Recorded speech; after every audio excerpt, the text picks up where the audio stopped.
What's up, everybody? Welcome back to the channel. This here is Legitical Response. We cover political news. We keep you up to date and keep you informed with everything that the government does. Now, it's been a while since Trump has gotten convicted, and ever since the Biden administration came into power, we have been looking at this just rogue administration just doing whatever it wants, whenever it wants, to whomever it wants. And it's just been outright aggravating, frustrating, infuriating, if you will, to watch the Biden administration go after its political opponents and nothing happens. These people have committed prosecutorial misconduct instance after instance after instance, and we watch it like, come on, is there anybody out there with a spine that'll freaking do anything about this?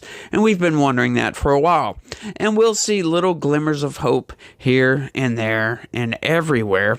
And now we're seeing a little bit more hopes. Ever since the Trump conviction, there has been a massive amount of people coming out talking about this thing. Even Democrats are like, this is crazy. What are they doing? This is going to ruin the Biden administration. And Biden doesn't need any more ruining at this point in time. He's already failing, falling over, stumbling over himself, freezing up on stage. And then, get this, right, like the White House comes out and starts talking about, oh, it's cheap fakes, right? Guess what?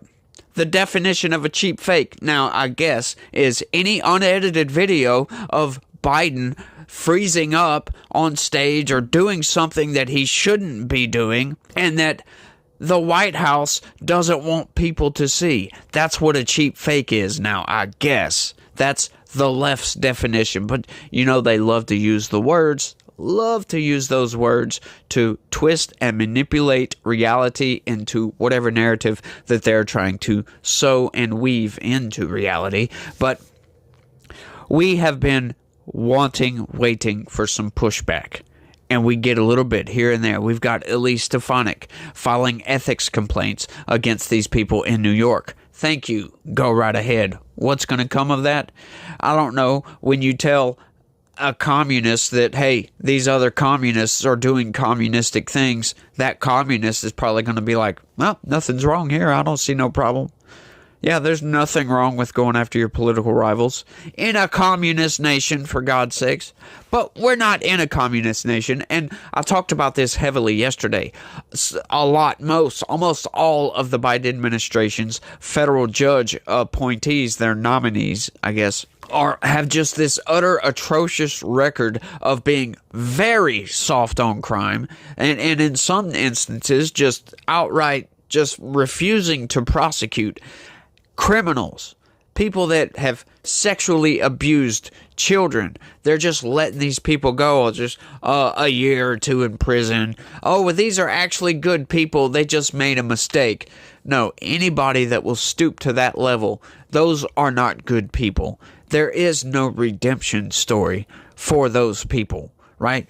That is choices and actions, right? Like consequences and repercussions. There needs to be repercussions for sure, but they're not getting it from some of these Soros-backed DAs that just refuse to prosecute crime. But before I rant on forever, because I will, by God I will, let's get into the story right quick.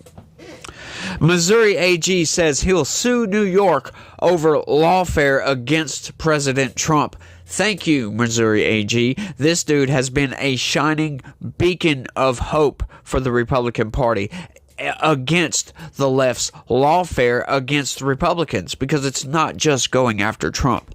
And this is one thing that has got me so riled up and so into the fight, right? It's not just that they're going against Trump. It's the abuses of power in this country, that they are wielding their abuses of power like a damn hammer that is beating people over the freaking head with, right?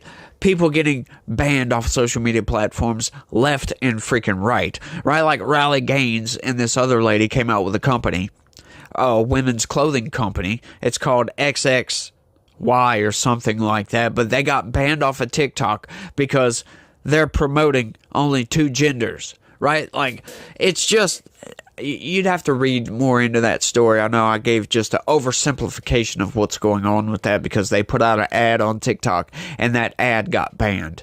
But you got to dig into that story. That's just outright nuts. Like, what are these people thinking, right? Like, there's only two genders. I'm sorry, there's no other way around that. You can claim there's 86,432.3 genders, but there's not. There's only two, right? Like, with the rare case of somebody that falls in between, but those people, those intersex people, they usually have a dominant side, if you will. Like, they're either mostly male or mostly female. They're not totally in between, like 50-50 split. That's like so rare that it almost never happens. But let's get into the story. Missouri Attorney General Andrew Bailey announced Thursday he intends to sue the state of New York over its unconstitutional lawfare against former President Donald Trump.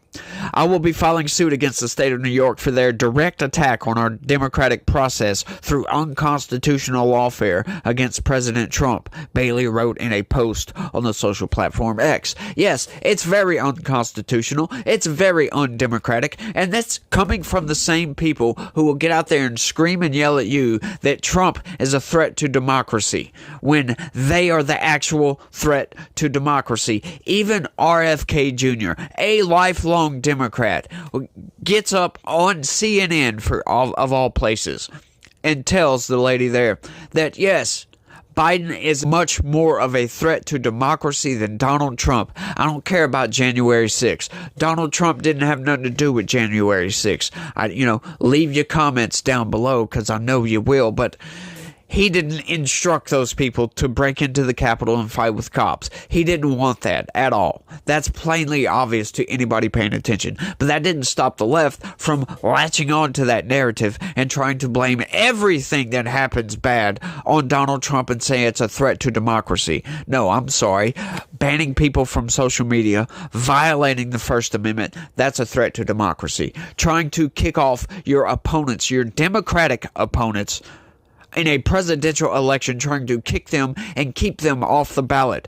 That is an outright threat to democracy, and that is exactly what the Biden administration has done on several occasions to multiple opponents, to not only RFK Jr., who had to drop out as a Democrat and run as an independent so he wouldn't get booted by Joe Biden, but Dean Phillips. Dean Phillips had such a hard time trying to run for president because he saw Joe Biden and Joe Biden's age and the concerns with Joe Biden's age and his failing mental capacity, right? He saw that, so he tried to get on the ballot. He was actively pushed off of the ballot by the Biden administration. This dude is a lifelong Democrat. He is a Democrat, current Democrat. He's a congressman, and as a matter of fact, I watched a couple of interviews with Dean Phillips, long form podcast style too, like where it's just open. This guy's articulate. He's there. He's got a very good vision as far as Democrats. I don't agree with most of the stuff he wants to do. However, he's a pretty good candidate. He's way better than Joe Biden. He's a congressman, so he knows politics, right? So he knows the government. He's on our side of the government, if you will, because he's a congressman. Right? Like, I don't agree with most of his views. However, I think he would absolutely be way better than Joe Biden. Could he beat Trump? I don't know. I don't know anybody that can beat Trump. The support for Donald Trump is swinging so hard toward Donald Trump. It's I almost don't care what these polls say, because there's been a couple of polls come up recently where it's showing that Biden's ahead, like in aggregate on some of these polls. So, the polls are showing whatever the polls are going to show. But it's just the fact that Joe Biden is such a threat to democracy, right? Like, he's allowing millions of people to come across the border. He has lawsuits against him to keep him from going to social media platforms, to shut people down, getting people banned. And he is suing to continue to do that, and he is still doing that to this day, right? He puts up a plan for student loan debt.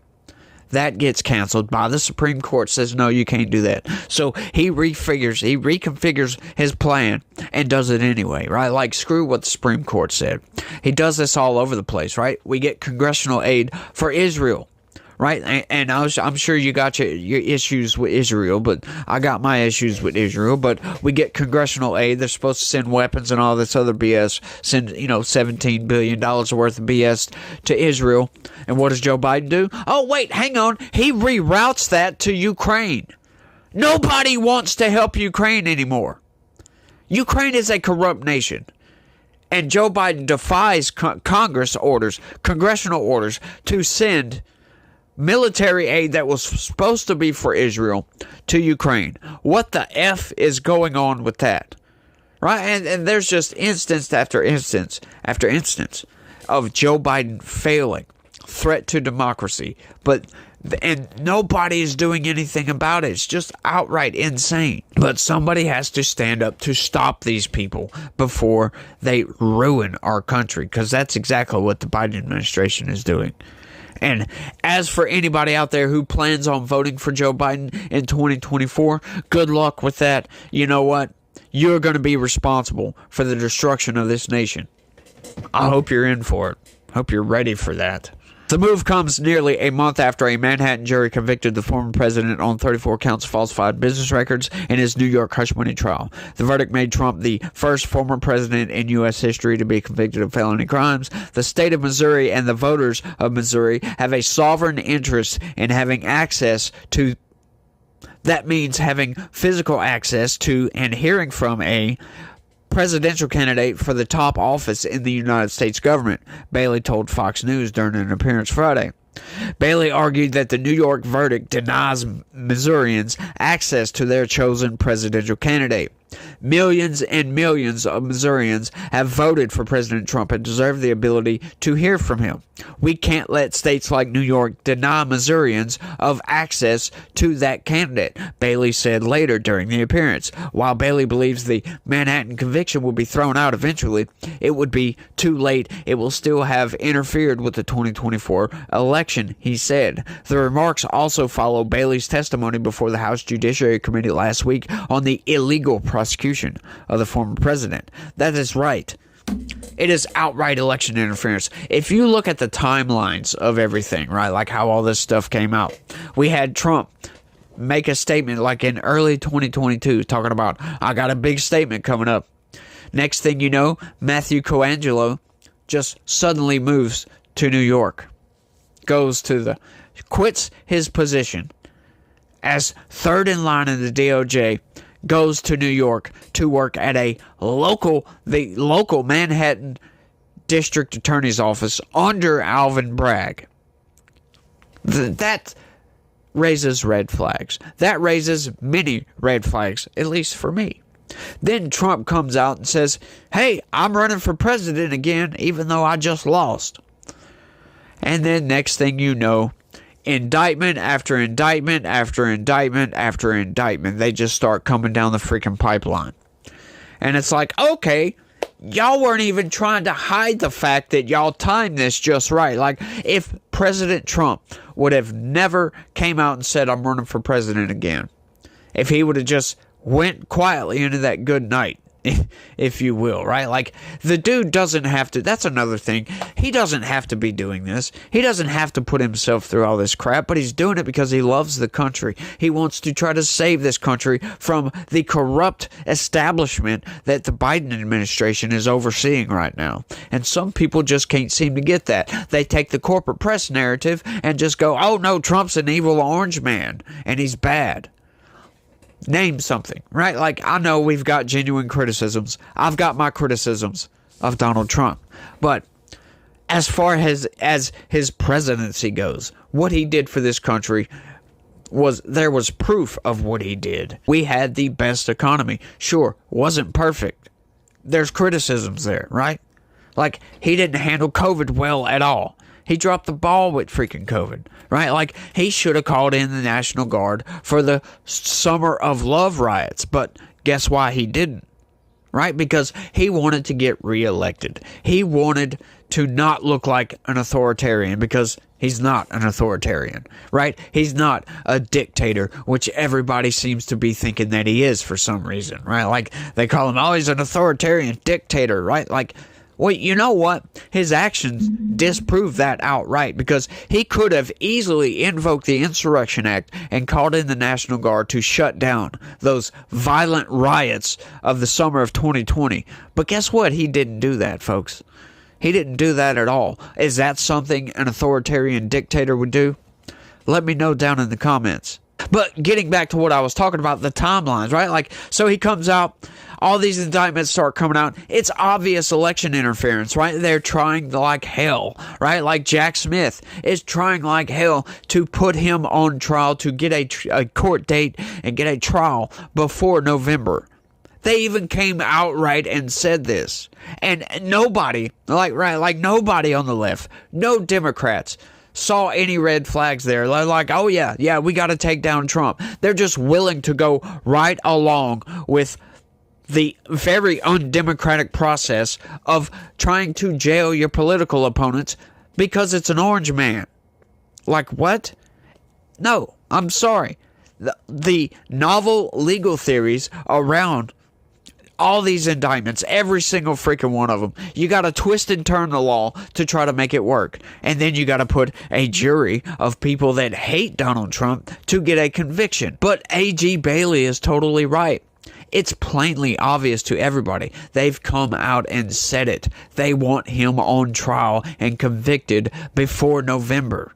That's what they want. That is election interference, folks. And if anybody on the left can't see that is an absolute threat to democracy. Like, seriously. Like, no hyperbole in that. That's an outright threat to democracy. You are denying the folks the person that they want to vote for. Oh, and then they're going to get out and say, oh, well, he's a convicted felon. Yeah, go ahead and try to sell that to somebody who is going to believe it, because nobody believes that you can just take a misdemeanor and raise it to a felony, convict him on that felony, and then call him a convicted felon. No, I'm sorry. Reality doesn't work that way. You know, this is obviously going to get overturned. There were several issues with jurisprudence, and there were several issues that could absolutely get this case just flopped on appeal. It's going to be appealed, because just the simple fact of the jury instructions by itself is enough for an appeal. A multiple choice? Really? And they didn't have to be unanimous on that multiple choice. That's the whole just totally messed up thing about that case.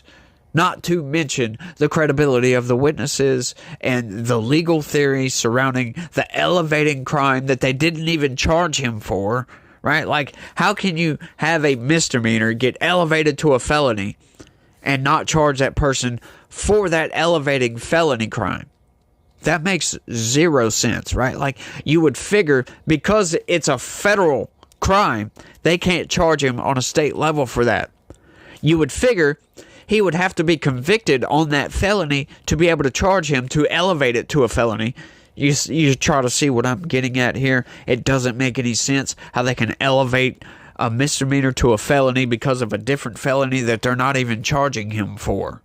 Let me know if that makes sense to you, because that makes absolutely zero sense to me, how they could just do that. Blows my freaking mind. But let's keep going. This is a strategic attack against a former president of the United States, against a current candidate for president, and against the value we as a nation place on our system of government, he said before the House committee. The term lawfare, while apt, fails to adequately convey the moral depravity of underpinning this strategic attack. The Hill has reached out to Bailey's office and the New York Attorney General's office for comment, but I guess they have not replied, because that is the end of that story. That is all that they've got for this one, but certainly not me. I might just keep going for a few more minutes. Let me know down in the comments if I should keep going. Oh, wait. Yeah, YouTube doesn't work that way. This isn't a live video, but this just blows my mind that the Democrats can absolutely get behind this, because Trump is such an evil threat to their power, right? Like we know. I've explained it several times. that when Democrats say threat to democracy, they're not talking about the Webster's definition of democracy. They're talking about some esoteric BS, their power or something. We don't even know what democracy, when they say it, what it actually means. But when they tell that to us, it sounds absurd because, wait, y'all are the ones threatening actual democracy, like the actual Webster's definition of democracy. Biden is just thrown democracy away. He's thrown the Constitution away and just doesn't care about any kind of form of government whatsoever. Like Congress, he could care less about their oversight powers. They have the power to subpoena records and everything else, right? Like, and they refuse to turn over that evidence. They just outright refuse to turn it over. And then he wants to assert executive privilege over this damn thing. Well, I'm sorry. Hang on. My next video is going to cover this. But you guys put Steve Bannon in jail. Well, he will be in jail. But you also put Peter Navarro in jail when what you wanted from him had executive privilege asserted upon it. But y'all didn't care about that. But like I said, we'll get into that in my next video. Yeah, we're talking about Steve Bannon on my next video. Make sure you check that out.